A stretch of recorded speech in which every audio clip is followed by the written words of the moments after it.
안녕하세요. 과학이 빛나는 밤에 북빅뱅 독서클럽에 오신 것을 환영합니다. 반갑습니다. 오늘은 또 어떤 이야기로 북빅뱅을 일으켜볼까요? 네. 230쪽, 세상의 모든 과학 230쪽에 있는 이야기를 한번 읽어보겠습니다.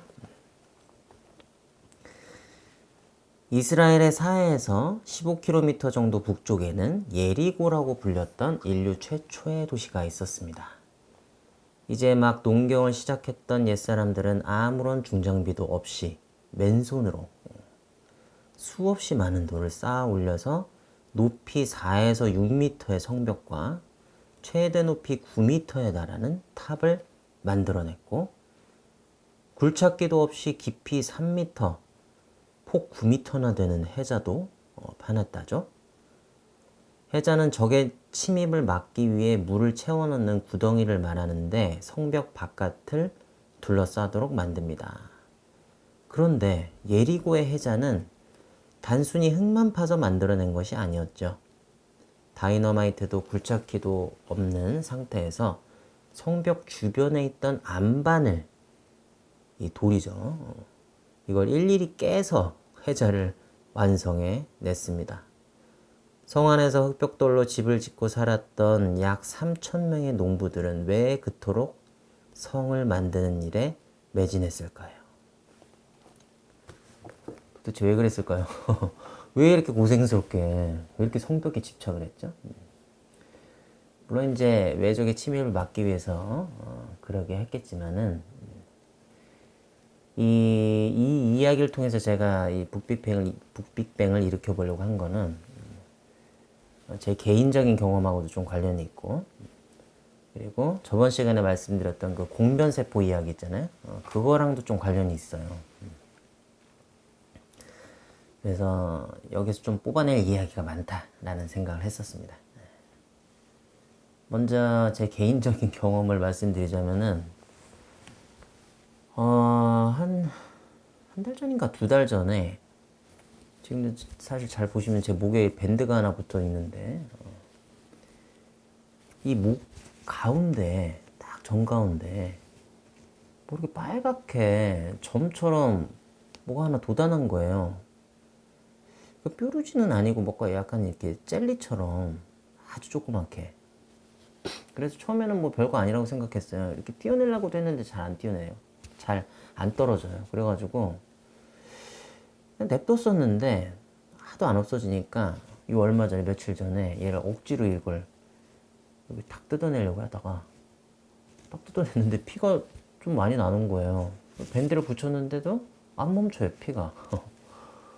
그래서 결국엔 어떻게 했겠습니까? 이제 병원에 갔죠. 응급실에 갔죠. 그날 또 휴일이래 가지고 가가지고 이제 지혈을 하고 이제 밴드를 붙인 건데, 근데 이 피가 안 멈춘다라는 거를 처음 느껴봤거든요. 물론 많이 난 건 아닌데 피가 안 멈추고 계속 흐르니까, 그것도 목에서 그러니까 되게 좀 약간 겁나더라고요. 뭐 그냥 이렇게 뭐 손이나 이런 데서 피가 그렇게 나는 게 아니라 목 한가운데서 막 그러니까 뭔가 그 느낌이 있어요. 이렇게 새는 듯한 느낌이. 그래서 이 피부가 그때 이제 제가 들었던 느낌이, 내 몸을 이 보호해주고 있는 피부가 정말 중요한 일을 하고 있구나, 그런 생각을 했거든요. 근데 이제 성벽하고도 좀 관련이 있죠. 성벽도 그렇잖아요.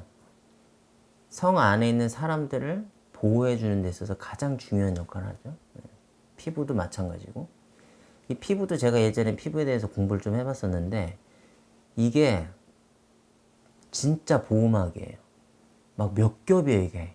제 기억에는 한 6겹인가 그랬던 것 같아요. 그래서 막 화학적으로도 우리 몸을 보호해주고, 그리고 뭐 물리적으로도 보호해주기도 하고, 외부의 침입으로부터. 그래서 정말 이 차단을 하는 그런 역할을 피부가 정말 잘해요. 그래서 웬만해서는 피부에다 뭘 발라도 잘 흡수가 안 돼요, 사실은.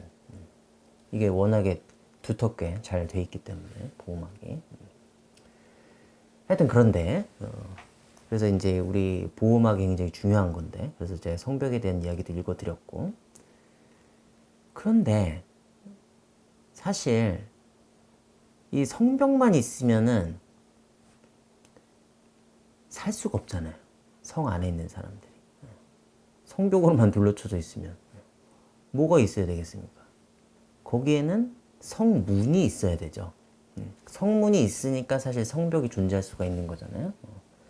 우리 몸도 그렇죠. 우리 몸 전체가 다 그냥 보호막 그 피부로만 싹 둘러싸여져 있어. 100%. 그럼 우리가 어떻게 살겠어요?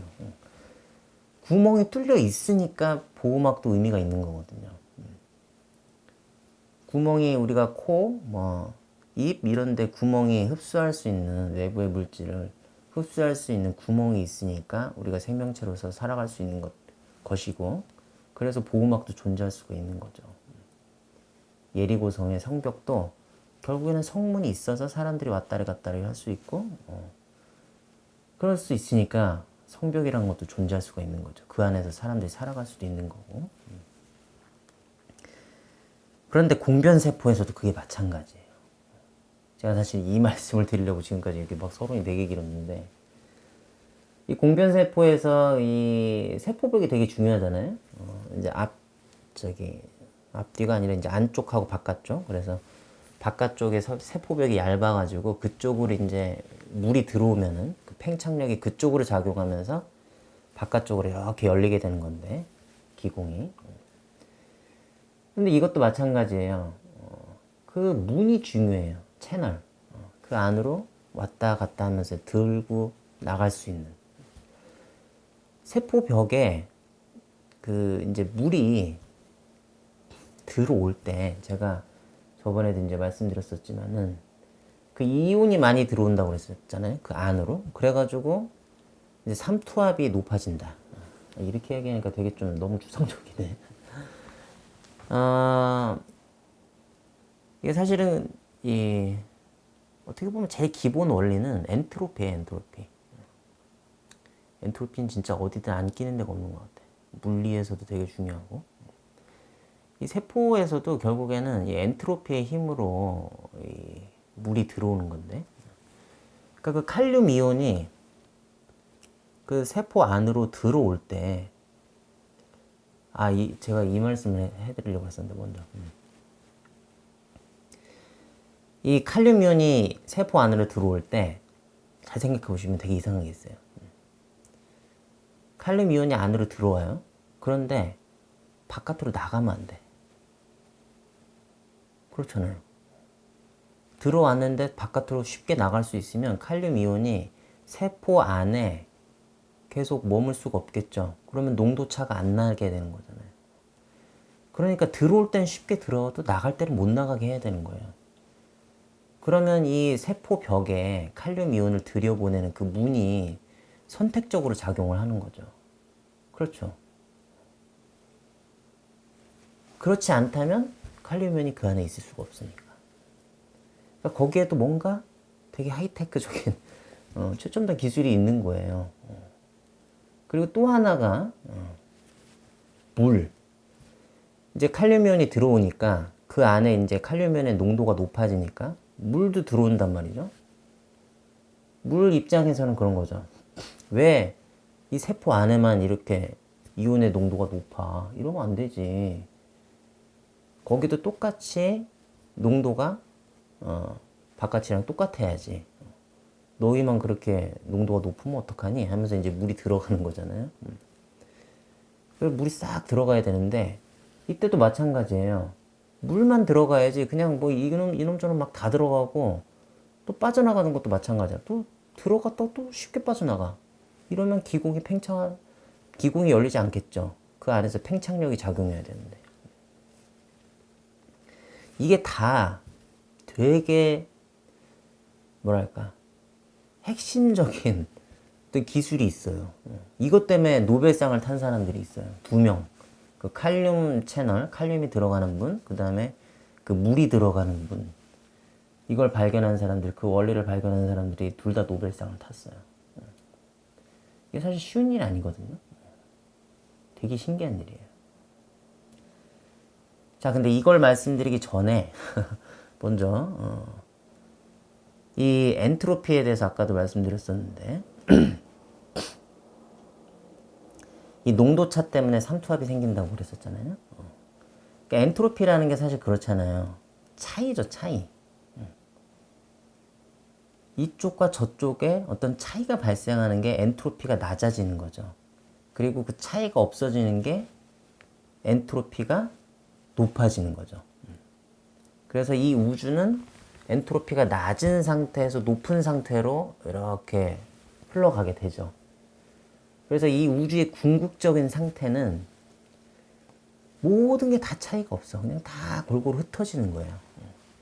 이 지구도 결국에는 다 부서져 가지고 돌멩이가 되고, 돌멩이는 모래가 되고, 모래는 더 잘게 부서져서 뭐 분자가 되고, 그리고 뭐 원자가 되고, 궁극적으로는 이 원자도 다 부서져야 되죠. 그래서 결국에는 양성자 뭐 이런 것들도 다, 전자 이런 것도 다 부서져 가지고 정말 마지막에는 뭐가 돼야 되겠습니까? 빛이 돼야 되죠. 우리 눈에 보이는 막 이런 환한 빛이 아니라 제일 에너지가 낮은 빛, 그런 빛이 되어야 되는 거예요. 그게 이 우주의 종말이고 운명이죠. 엔트로피가 가장 높은 상태가 되는 거죠. 근데 이 엔트로피를 결국에는 이 식물도 이용을 하는 거예요. 그 칼륨 이온을 그 세포 벽 안으로 끌어당겨 가지고 일부러, 그래서 엔트로피를 낮추는 거죠. 그래서 뭔가 부자연스러운 상태를 만드는 거예요. 그러면 이제 그 힘이 작용하게 되거든요. 일단 이 칼륨 이온을 이게 안으로 끌어당기는 과정도 되게 복잡해요. 쉬운 게 아니에요. 엔트로피를 거슬러 올라가야 되는 거니까. 거슬러 올라간다고 하니까 좀 그러네. 엔트로피가 낮아지는 건데. 엔트로피를 끌어당겨서 내려야 되니까 에너지가 필요한 거예요. 그래서 이것도 되게 복잡해요. 뭐 처음에 이제 어떻게 되냐면 햇빛을 받아요. 그러면 공변세포의 전분이 분해가 돼요. 그래가지고 무슨 뭐 피부르산으로 변하고, 이게 또 뭐 CO2를 흡수해서 뭐 옥살로 아세트산이 되고, 뭐 얘가 또 말산이 되고, 막 이게 다 톱니바퀴가 막 이제 맞물려 돌아가는 거예요. 그래서 뭐 말산은 또 뭐 사과선염이 되고 어쩌고 막 이러면서 이게 다양한 과정들이 톱니바퀴처럼 맞아 돌아가면서 이 에너지를 이용해서 막 이게 돼야 정말 이제 거슬러, 자꾸 입에 붙네. 거슬러 올라간다는 게. 억지로 거슬러 올라가는 거죠. 이제 거꾸로 흐름을 돌리는 거죠. 이렇게 해야 바로 이제 칼륨을 끌어당길 수가 있는 거예요. 세포 안으로. 그러면 이제 그 에너지에 의해서 우주는 다 골고루 흩어지는 걸 좋아하니까, 그래서 이 세포벽 안으로 물이 들어오게 되는 거죠. 왜 너 여기만 이렇게 농도 차이가 높은 거야? 이러면 안 되지 하면서. 그것도 참 신기해요. 그래서 제가 좀 엔트로피에 대해서 꼭 말씀을 드리고 싶기도 했었어요. 그런데 여기서는 이제 중요한 역할을 하는 게 또 이제 세포벽이죠. 세포벽이 그 엔트로피 그 이제 그 차이를 만들어내는 데 있어서 아주 중요한 경계가 되잖아요. 그래서 제가 예전에 그 세상의 모든 과학에서도 그 댐이라고 제가 비유를 했었죠. 그래서 이 댐은 우리가 기준을 해서 댐 저 상류 쪽에는 물이 가득 차 있고 높이 차 있고, 이제 하류 쪽에는 물이 없잖아요, 별로. 그래가지고 이제 물이, 그게 이제 엔트로피가 낮은 거죠. 이렇게 차이가 나면 안 되는데, 그냥 물이 평평해야 되는데 한쪽은 높고 한쪽은 낮으니까 물이 이제 쏟아져 내리게 되죠. 그래서 그 에너지로 이제 세포들이 다양한 일들을 하죠. 자기들도 이제 뭐 영양분도 만들어야 되고 뭐 이런 것들 저런 것들을 해야 되니까. 그래서 제가 그때 댐으로 비유해가지고 양성자 댐으로 아마 비유했을 거예요. 여기 어디 있을 텐데.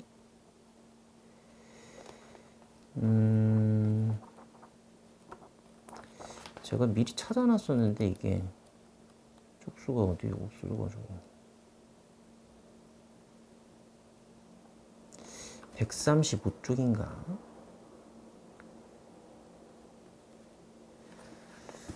아, 여기 있네, 여기 있네. 131쪽이네요, 이거는. 과학이 빛나는 밤에 131쪽에 단순한 막이 어떻게 에너지를 만들까요? 좀 복잡하지만 간단히 설명하면 기본적인 원리는 수력발전과 같습니다. 수력발전에서는 댐에 갇힌 물을 떨어뜨리면서 그 힘으로 터빈을 돌려 전기를 만들잖아요. 세포막도 그 원리로 에너지를 만들어요. 댐처럼 물을 갖고 하는 게 아니라 양성자를 이용합니다. 물 역할은 양성자가 하고 댐 역할은 세포막이 하죠. 세포막에는 양성자를 세포막 안으로 퍼내는 펌프가 있습니다. 마치 펌프를 이용해 물을 댐 위로 퍼올리는 것과 같아요. 세균은 그 펌프로 양성자를 세포막 안으로 퍼냅니다. 그러면 세포막 안에는 양성자가 많이 쌓이고 세포막 바깥쪽에는 양성자가 작아져요. 이렇게 양성자가 한쪽에 쌓이면 전기적으로 불균형이 생깁니다. 그렇죠. 양성자는 이제 플러스 극이니까. 그래서 세포막 안은 플러스 극이 되고 바깥쪽은 마이너스 극이 됩니다. 그러면 플러스 극은 마이너스 극 쪽으로 끌리니까 양성자들은 자꾸 세포막 바깥쪽으로 나가려고 합니다. 이런 차이를 없애려고 하는 거죠, 사실. 수력 발전에서 물이 쏟아져 내리려고 하는 것과 마찬가지죠. 그렇게 되면 물이 터빈을 돌리듯 양성자도 무언가를 돌리거나 움직일 수 있는 힘이 생기는 거예요. 네, 이렇게 해서 이제 뭐 사실 이제 뭐 여기 전자도 마찬가지예요. 전자로도 일을 해요. 전자도 이제 플러스 극 쪽으로 이제 끌려가려고 하기도 하니까. 그래서 이걸 이용해 가지고 사실 이제 수력 발전을 계속 하는 거예요, 세포막에서. 우리 그런데 이제 세포 벽을 가진 식물에서도 마찬가지로 이런 식으로 일을 해내는 거죠. 그 세포 벽이 하나의 댐이 돼가지고 칼륨 이온을 이제 퍼 올리는 거죠, 한마디로.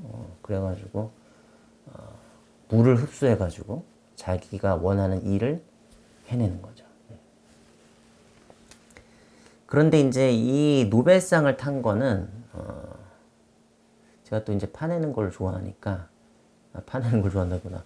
파고 들어서 뭔가를 알아내는 걸 좋아하니까 이거 막 알아봤어요. 그랬더니 와, 이게 진짜 신기하더라고.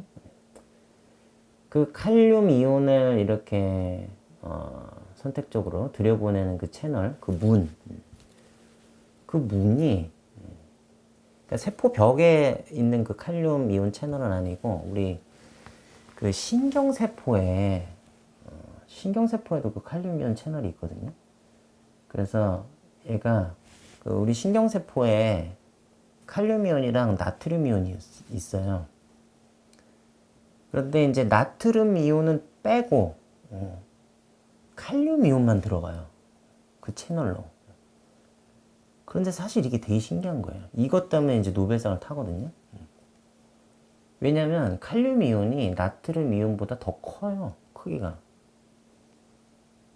근데 어떻게 나트륨 이온은 안 들어가고 칼륨 이온은 들어가? 이상하죠.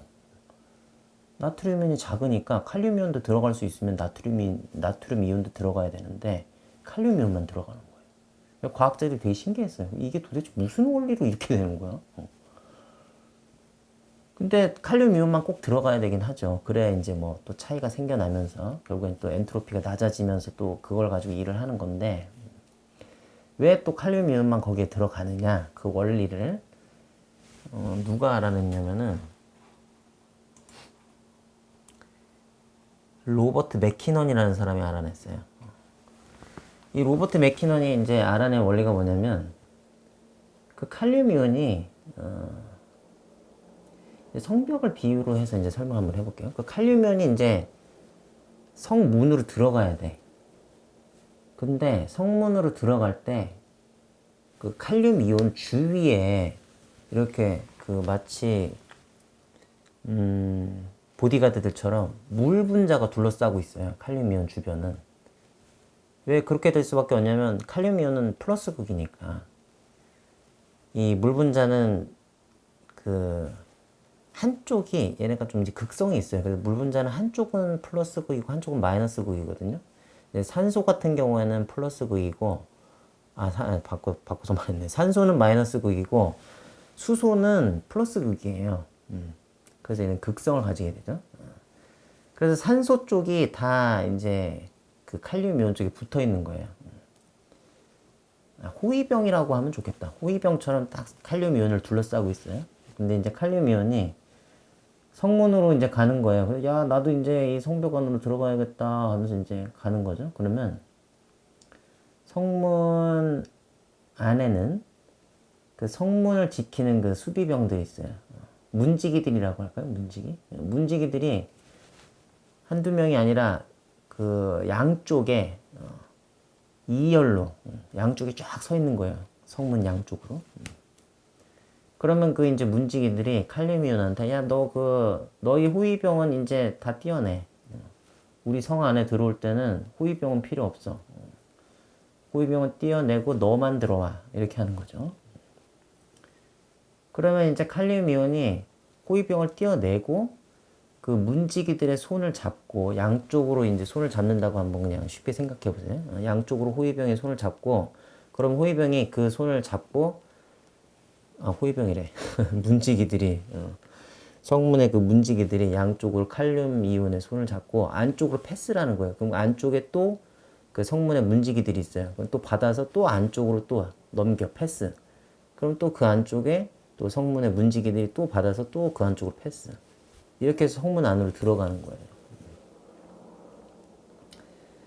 비유가 아주 딱 맞나? 그런 건 잘 모르겠는데 하여튼 어떻게 이렇게밖에 비유할 수 없을 것 같아 제 생각에는.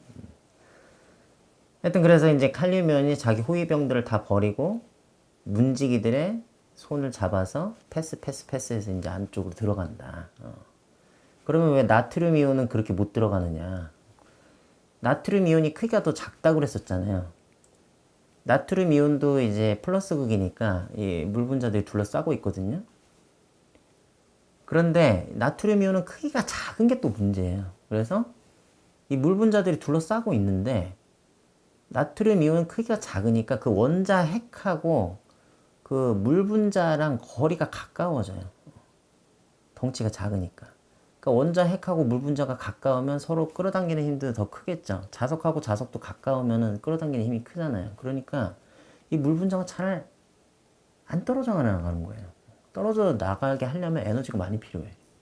그러니까 얘네가 떨어져 나가야 그 문지기들의 손을 잡고 패스해서 들어갈 수가 있는데 안 떨어져 나가니까 문지기의 손을 못 잡는 거예요. 그리고 또 하나가 설사 이제 물 분자가 떨어져 나갔다고 하더라도 나트륨 이온이 작으니까 또 문지기의 손을 못 잡아 잘. 거리가 멀어가지고 팔이 짧은 거죠 한마디로. 문지기의 손을 탁 잡아야 안쪽으로 탁탁탁탁탁 해서 이제 문지기들이 패스를 해주는데 잘 못 잡으니까. 그래서 이제 두 가지 이유 때문에 나트륨 이온이 그 성문 안으로 들어가지를 못한다. 크기는 더 작지만. 라고 제가 이제 추측을 했습니다. 제가 이제 공부를 한다고 이제 찾아봤는데 이걸 유튜브에서 우리나라 자료는 전혀 없고 영문 자료로 돼 있어가지고 제가 영어를 잘하는 것도 아닌데 그걸 보면서 해석하면서 이제 공부를 하다 보니까 이게 정확한지 모르겠어요. 하여튼 대단히 뭐랄까 첨단 기술이죠. 그 크기가 정확히 맞아야 되잖아요. 굉장히 섬세한 기술인 거예요. 안 그러면 칼륨이온만 들어가는 게 아니라 다른 애들도 다 들어갈 수 있고 딱 칼륨이온에 맞춰서 그 크게 맞고 그 칼륨이온에 손을 또 탁탁탁탁 잡아주는 그 분자 거기가 이제 산소 원자들이 있거든요. 하여튼 손을 잘 잡을 수 있는 그런 어떤 물질들로 또 구성이 잘 돼 있어야 되고 대단한 거예요. 제 생각엔 진짜 대단해. 어떻게 이렇게 구성이 돼 있어? 이게 그냥 돼? 와. 제가 창조론자는 아닌데 절대로. 근데 하여튼 신기한 건 신기한 거예요. 이런 게 그냥 자연 발생적으로 생겼다. 그럼 그것도 진짜 대단한 거죠. 그냥 누가 만들었다는 것보다 차라리 누가 만들었다고 하면 이게 그렇게 신비로울 게 없어요. 근데 그냥 자연 발생적으로 이게 생겼어? 그럼 훨씬 더 대단한 거 아니에요? 진짜 대단한 것 같아요. 그래서 로버트 맥키넌이 이걸 이제 이 원리를 발견해 내 가지고 이제 노벨상을 타게 되죠. 그리고 이 물만 들어오게 하는 세포벽 안으로 이제 물만 들어와야 되잖아요. 이놈저놈 다 들어오면 안 되니까. 이걸 발견해낸 사람이 이제 누구냐면 피터 아그레라는 사람이에요. 이 사람은 이제 아쿠아포린이라는 단백질을 발견을 해냈어요. 그래서 이게 바로 이제 선택적으로 물만 들여보내는. 그리고 제 생각엔 아마 나가지는 못하게 할 것 같아요. 왜냐면 그냥 쉽게 들어오고 쉽게 나가면 그 안에 또 팽창력이 잘 작용을 못하게 되잖아요. 팽창을 조금만 하려고 그러면 다 세워져 나갈 테니까. 뭐 이건 그냥 제 상상인데. 하여튼 아쿠아포린이라는 단백질을 발견해서 이 사람도 이제 노벨상을 탔어요. 자, 근데 이 두 사람도 제가 또 이제 또 파고들었죠. 이 두 사람은 도대체 어떤 사람일까? 꼬리에 꼬리를 무는 이야기가 계속됩니다. 오늘은 특별히 더 그런 것 같네. 이 로버트 맥키너는 제가 이제 문하고 관련돼 가지고 이 사람에게 좀 설명을 해보자면, 이 사람을 소개하자면 과감하게 문을 열고 나간 자예요. 이 사람은 원래 그 하버드 대학교에서 교수였고, 자기 실험실을 가지고 되게 이제 엄청난 사람이죠. 하버드 대학의 교수인데, 하버드 학생만 가도 대단한 건데. 하여튼 그래서 그렇게 뭐 어떤 명예를 갖고 잘 살고 있었는데, 자기가 하고 싶은 연구, 바로 이 칼륨 채널 이거에 대해서 하고 싶은 연구가 있는데, 뭐 하버드 대학교에서 잘 지원을 안 해줬나 봐요. 그래가지고 과감하게 이 하버드 대학교의 문을 열고 뛰쳐나왔습니다. 그래가지고 록펠러 대학교에 가가지고 거기서 이제 풍부한 지원을 받으면서 연구를 해서 바로 이 칼륨 이온 채널, 그 문의 비밀을 밝혀내서 노벨상을 타게 되죠. 피터 아그레라는 사람은, 이 사람은 되게 재밌는 사람이에요. 이 사람을 소개를 한다면 문을 어디든 열고 들어가는 사람이에요. 이 사람은 역마살이 엄청난 사람이에요. 안 가는 데가 없어. 막 전 세계 다 돌아다녀요. 그래가지고 뭐 막 자기 혼자 가는 것도 아니고 막 뭐 그룹을 만들어서 막 그룹을 끌고 다니면서 막 어디를 갔냐면 하는 일이 되게 많고, 말라리아 쪽에 관심이 많았나 봐요. 그 개발도상국의 질병에 관심이 많아가지고 뭐 미얀마, 이란, 뭐 쿠바 뭐 이런데 다니면서 뭐 과학 프로젝트 교류하고 별거 다 했어요. 그리고 북한에도 갔어요. 북한. 북한은 정말 세계적으로 뭐랄까 좀 고립되어 있는 뭐 은둔의 왕국이라고도 한다고 하는데, 이 북한에도 그렇게 잘 들어가요. 그러니까 다른 사람들의 그 미국 사람들 다른 사람들의 방문은 막 북한에 거절하는데, 이 사람 어떻게 잘 들어가더라고. 무슨 수를 썼는지. 그래서 막 북한을 가가지고 막 심포지엄에 가서 뭐 기조 연설도 하고, 대단한 사람이에요. 그리고 이 사람이 또 그 미국 상원의원 경선에도 나갔었대요. 그런데 이제 중간에 이제 포기하긴 했는데, 진짜 하여튼 전 세계, 하여튼 뭐 지구를 한 수백 바퀴는 아마 돌았을 거예요. 많이 돌아다녀요. 문을 잘 연다. 네, 그래서 이제 이 과학자들에 대해서도 한번 이야기를 한번 또 발굴해내 봤고요. 그리고 또 하나 이야기가 있습니다. 제가 사실 이제 건축에 관심이 많아가지고, 사실 성벽 이야기도 건축에 관심이 많아서 이제 해드렸던 거긴 한데, 건축이란 게 그렇잖아요. 대충 뭐 그냥 막 짓는 게 아니죠. 사람이 그 안에 들어가서 살아야 되니까. 그래서 굉장히 사람들이 신경 써서 정말 어떤 최고의 기술을 담아가지고 만들어내는 게 또 건축물이잖아요. 그래서 이 성문하고 관련돼 가지고 한번 제가 이야기를 찾아봤어요. 그래서 이제 뭐 이것저것 성문에 대해서 이제 검색을 하다 보니까 이 성문하면은 저한테는 제일 먼저 이게 떠올랐어요. 그 이라크 그 바빌론 왕국 있죠. 그 바빌론 왕국에 파란색으로 그 이슈타르의 문이라고, 그 어디 독일인가 그 페르가몬 박물관인가 거기 있었던 것 같은데, 제가 어릴 때 그 백과사전을 이렇게 제가 백과사전을 되게 좋아했거든요. 그래서 백과사전 막 이렇게 넘기다 보면 그 문 사진이 딱 있었는데, 와, 야, 문을 이렇게 멋지게 만들 수가 있나? 그 파란색으로 그 도기로 다 구워가지고 그 성벽을 갖다가 다 이제 두르고, 그리고 또 이제 약간 그 황금색이었던 것 같아요. 황금색으로 그 사자 같은 거, 뭐 동물 같은 것들을 되게 멋지게 탁탁탁탁 그 무늬를 만들어 놨어요. 그래서 하여튼 되게 인상 깊었었는데, 이 문이, 이 문에서 이제 어떤 그 과학자들이 진짜 신비한 어떤 뭐랄까, 기술? 그렇게 생각했던 거는 이 문에 파란색을 내는 게 쉽지가 않대요. 그 파란색을 내려면 뭔가 이렇게 뭐 염료 같은 걸 바른 다음에 되게 높은 온도로 구워야 된대요.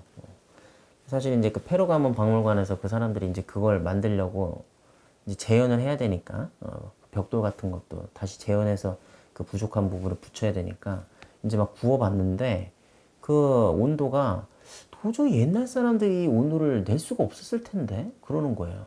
너무 높은 온도니까. 그 도대체 어떻게 구웠을까? 과학자들이 되게 신기해했다고 하더라고요. 그래서 뭐 아마 역청이나 뭐 이런 것들 그런 기름 성분들을 이용하고 막 되게 머리를 써가지고 했을 것이다. 이런 생각들도 했었다고 해요.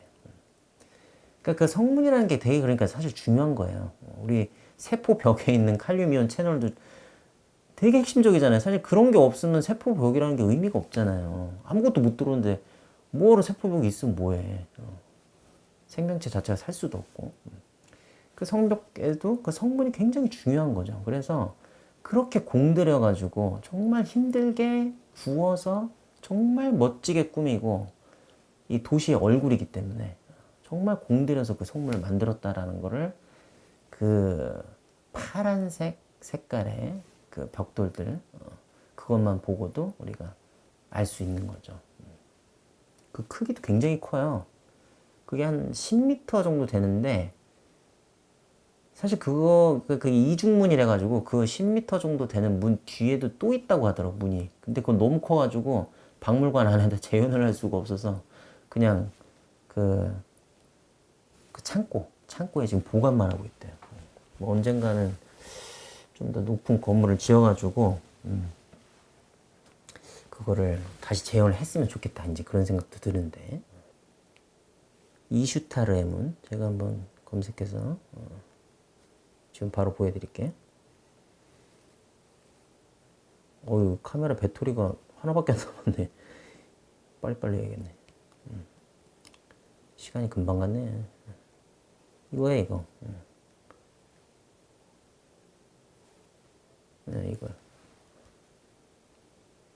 인문입니다.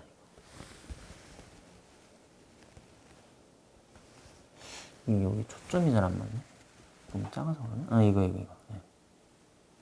되게 고급스럽죠. 색깔이 금색이랑 파란색이 되게 잘 어울려요. 고급스럽거든요, 이 색깔이. 이 색감도 상당히 좋았던 것 같아. 빨간색일 수도 있고, 뭐, 분홍색일 수도 있고, 초록색일 수도 있었을 것 같은데, 하여튼, 이 파란색과 금색이 좋아가. 그리고 이제 우리나라에서도 한번 찾아봤어요, 성문. 근데 되게 좀 흥미로운 이야기들을 또 발견했어요. 뭐냐면, 우리나라 이제 문 중에서 흥인지문이라고 있죠. 옛날엔 동대문이라고 불렀었는데, 이 동대문에 얽힌 이야기들이 재밌더라고요. 저는 사실 이제 좀 과학 기술적인 어떤 공학적인 이런 이야기들을 막 찾아내려고 했었는데 식물의 공변세포랑 좀 비교될 수 있는 식물의 공변세포의 그 채널이 워낙에 이제 기술이 어떤 첨단 기술이 들어가 있는 것 같으니까 비교를 해보려고 했는데 그런 이야기는 잘 없고 그냥 사람 손으로 문을 열고 닫은 거고 저는 뭔가 그 문을 열고 닫을 때 뭐 막 이렇게 기계가 있고 막 그래가지고 그럴 줄 알았는데 그건 아닌 것 같더라고요. 대신에 되게 인간적인 이야기를 찾아냈어요. 그 흥인지문이 일단 이름부터가 뭔가 하여튼 얘는 특별해. 왜냐면 우리 사대문 뭐 사대문 말고도 이제 또 다른 문들이 있기도 했었는데 그런 문들 보면 다 문이 세 글자로 끝나요. 그렇죠. 숭례문, 뭐 광화문, 뭐 광희문, 뭐 서소문 다 세 글자잖아요. 근데 이 흥인지문 얘는 네 글자야. 이게 다 이유가 있어요. 왜 그러냐면 맨 처음에는 흥인문이었어요. 사실 얘도 세 글자였어요. 그렇잖아요. 다 세 글자로 하면 좋지. 뭐로 막 이렇게 글자 수를 다르게 하겠어요. 처음에는 흥인문이었는데 이게 이 흥인문이 처음에 지어질 때도 좀 문제가 있었던 게 얘가 좀 지대가 낮았대요. 거기가 다른 데에 비해서. 근데 문이라는 게 이렇게 낮은데 낮게 있으면은 사실 좋지 않잖아요. 문은 수비를 하기 위해서 있는 건데 차라리 이렇게 높은 언덕에 있으면 좋지. 성벽도 그렇잖아요. 다 산 능선에다 짓잖아요. 그래가지고 어쩔 수 없이 그 밑에다가 흙을 갖다가 이렇게 다져가지고 그 위에다가 이제 지었다는 거예요. 흥인문을. 좀 얘가 처음부터 약간 약했어. 그런데 이제 그 주변의 산세도 좀 이게 약했대요. 그 성벽 같은 거가 이제 대부분 산 능선에 있잖아요. 서울 성곽도 보면 산 능선을 따라서 쭉 올라가고 내려오고 하거든요. 그리고 이제 그 성벽 한 가운데 이제 문들이 세워지는 건데 얘는 또 그 주변에 이 산세가 이렇게 확 죽었나 봐요, 좀. 그 성문까지 딱 이어지지 않고. 그러니까 뭐 어떻게 산을 만들어낼 수는 없으니까 얘에다가 이름을 잠시만요. 물 좀 먹겠습니다.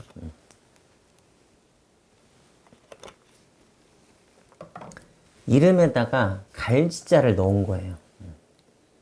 갈지자가 어떻게 생겼냐면 이렇게 되잖아요. 그래서 마치 그 산 줄기처럼 생겼잖아요. 그래가지고 네가 산줄기가 좀 부족하니까 대신에 글자라도 좀 넣어줘서 너를 좀 이렇게 북돋아 줘야겠다. 그런 의미였나 봐요. 그래서 흥인문이었는데 흥인지문이 됐다라고 합니다. 그런데 이제 이름만 그렇게 되고 뭐 지대만 좀 낮았으면은 지역만 좀 낮았으면은 좀 재미가 덜했을 텐데 이 흥인문을 그 지키는 사람들의 이야기가 또 되게 또 흥인지문이랑 비슷해. 이 어떤 그 분위기가. 흥인지문이 좀 약하잖아요, 사실. 우리가 지금까지 이야기한 걸로 보면. 근데 여기를 지켰던 사람들도 왜 이렇게 막 좀 약간 블랙홀 같은 그런 느낌이랄까요? 자꾸 뭔가 실수를 많이 해요. 웃기는 실수들을 많이 해요. 어떤 실수들을 하냐면, 제가 여기 적어놨었는데, 이 성문을 열고 닫는 게 되게 중요하거든요. 조선시대 때는 성문을 닫으면 그냥 이게 그냥 통금이 되는 거예요, 자동으로. 그래서 아무도 못 돌아다녀요. 밤이 되면 성문을 닫으니까. 아무나 막 돌아다니면서 막, 저기 뭐야, 그 임금님 그 사는 궁에 막 침입하고 이러면 안 되니까 성문을 닫으면 아무도 못 돌아다녀. 그리고 성문을 열면 사람들이 그때서야 이제 돌아다닐 수가 있어요. 되게 중요한 의미죠. 그런데 이 흥인문은 일단 첫 번째로 태종 때 어떤 일이 있었냐면 이 성문을 지키는 그 수비대가 깜빡하고 문을 안 닫았어요. 아, 되게 웃기죠. 뭐야 도대체. 성문을 안 닫는다는 거는 그냥 뭐 아무나 다 들어와라 이건데. 그래가지고 아마 엄청나게 혼났을 거예요. 이 혼난 것도 여기 적혀 있었는데 어떻게 혼났지?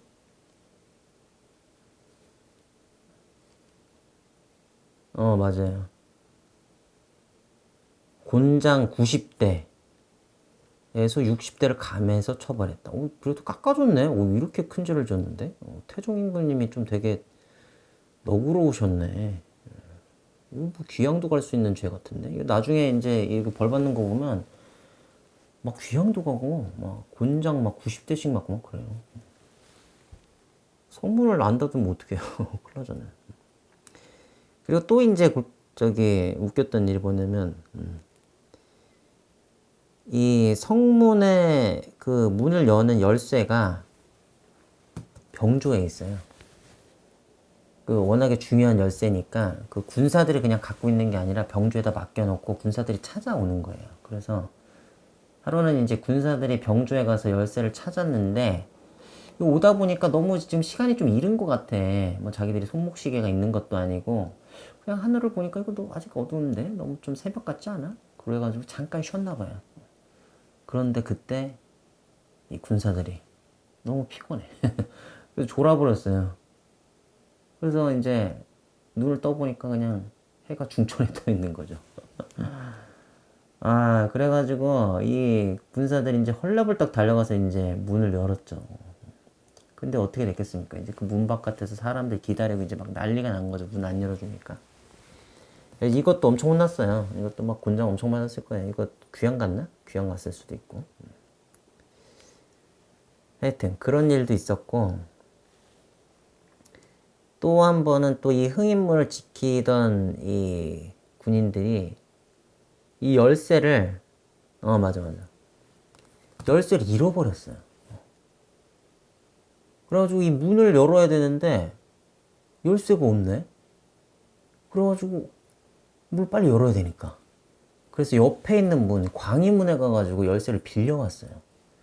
그래서 간신히 열었어. 그런데 또 운 나쁘게 이 열쇠가 다른 군인들한테 이제 발견이 된 거예요. 그래가지고 이제 그 군인들이 병주에 갖다 줬겠죠? 이 열쇠가 이게 뭡니까? 이 열쇠가 떨어져 있었습니다. 그러니까 이제 이게 뭐야? 이거 성문 여는 열쇠인데 이게 왜 어디 땅바닥에 떨어져 있어? 그래가지고 이제 조사를 하니까 흥인지문에서 이제 그런 식으로 막 땜빵을 해가지고 일 처리를 했다는 게 밝혀져가지고 이거 막 곤장 막 몇십 대씩 맞고 그리고 귀양 가고 막 이제 난리가 났었다. 이제 그런 일도 있습니다.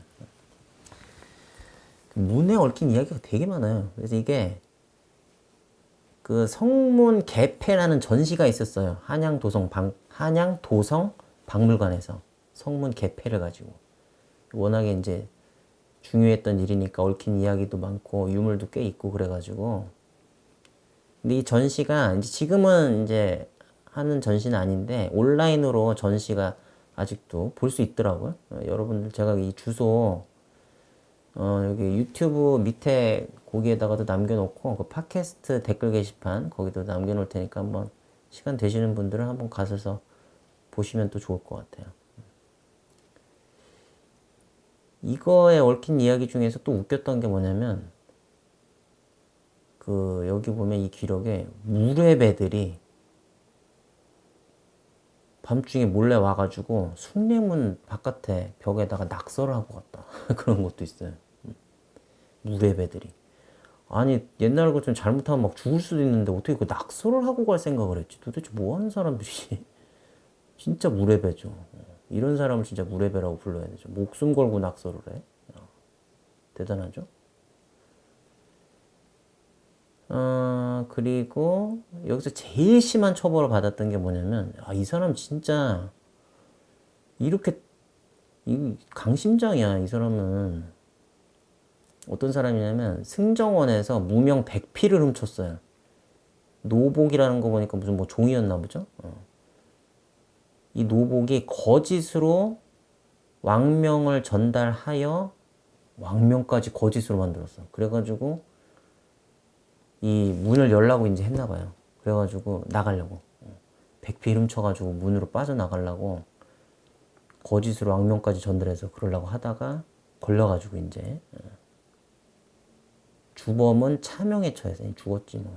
당연히 죽죠. 왕명까지 허위로 꾸몄는데 공모한 노비가 있었구나. 무명을 훔칠 때 공모한 노비 2명은 곤장 100대를 치고 삼천리 밖으로 유배 보내다. 예, 이런 일까지 있었습니다. 그러니까 성문을 갖고 이제 제가 또 오늘은 아주 꼬리에 꼬리를 무는 이야기들로 북빅뱅을 한번 일으켜봤습니다. 네. 네, 그래서 오늘은 이제 또 세상을 다르게 볼 수 있는 계기 어떻게 만들어 보면 좋을까요? 되게 많죠, 사실. 문하면 다 떠올릴 수가 있죠. 뭐 창문, 이제 뒤에 보이는 방문, 뭐 숭례문, 흥인지문, 특히 흥인지문 또 여러분들이 이제 가끔 보시면 이제 좀 슬며시 미소가 지어지실 것 같기도 해요. 흥인지문도 그렇고.